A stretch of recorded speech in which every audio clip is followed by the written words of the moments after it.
السلام عليكم. النهارده هنعمل مع بعض تتبيله فراخ مشويه على البوتاجاز مميزه جدا. يلا نشوف مع بعض ايه هي المكونات.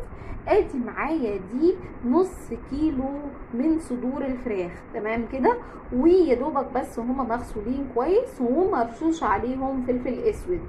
تمام، ده الفلفل الاسود بيشيل الزفاره نهائي وبرده بيتبلها حلوه قوي.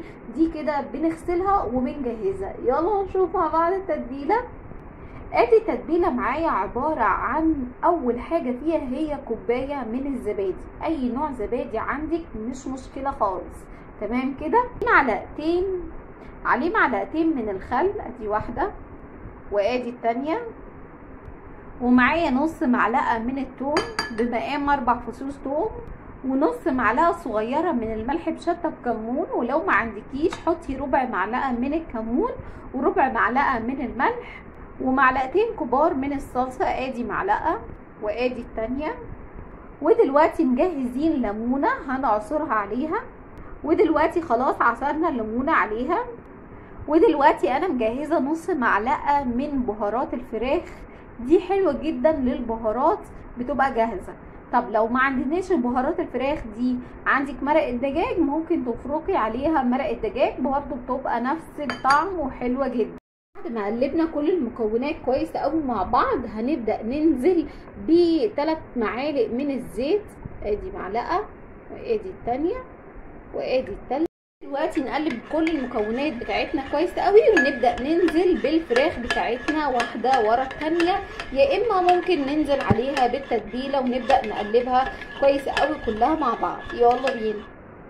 ودلوقتي انا نزلت بالفراخ بتاعتي على التتبيله وقلبتها كويس قوي، ولازم تقلبيها كويس بايدك عشان تتوغل التتبيله في الفراخ كويس جدا.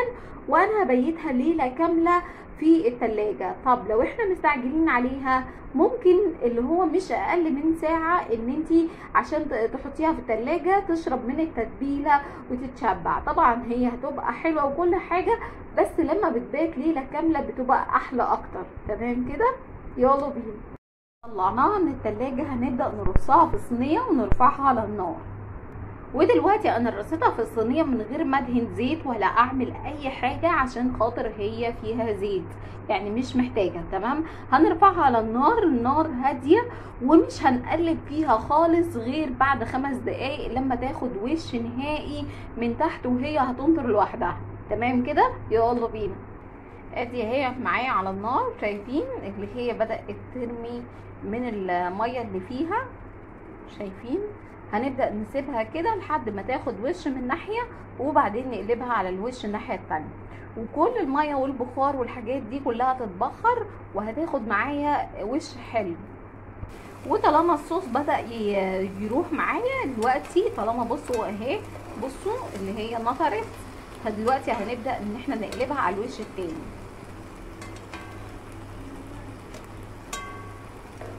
الفراخ بعد ما خدت وشين، شايفين شكلها بقى عامل ازاي وطعمها تحفه. التتبيله دي اصلا مميزه جدا ان انت ممكن تشوي بيها اي فراخ ايا كانت، بتطلع تحفه جدا. وشايفين التسويه بتاعتها مظبوطه، طالما ما بتنزلش ميه كده يبقى تسويتها حلوه جدا. شايفين الفراخ معايا استوت ازاي. يا رب تكون الوصفه عجبتكم، واشوفكم على خير في فيديو جديد. السلام عليكم.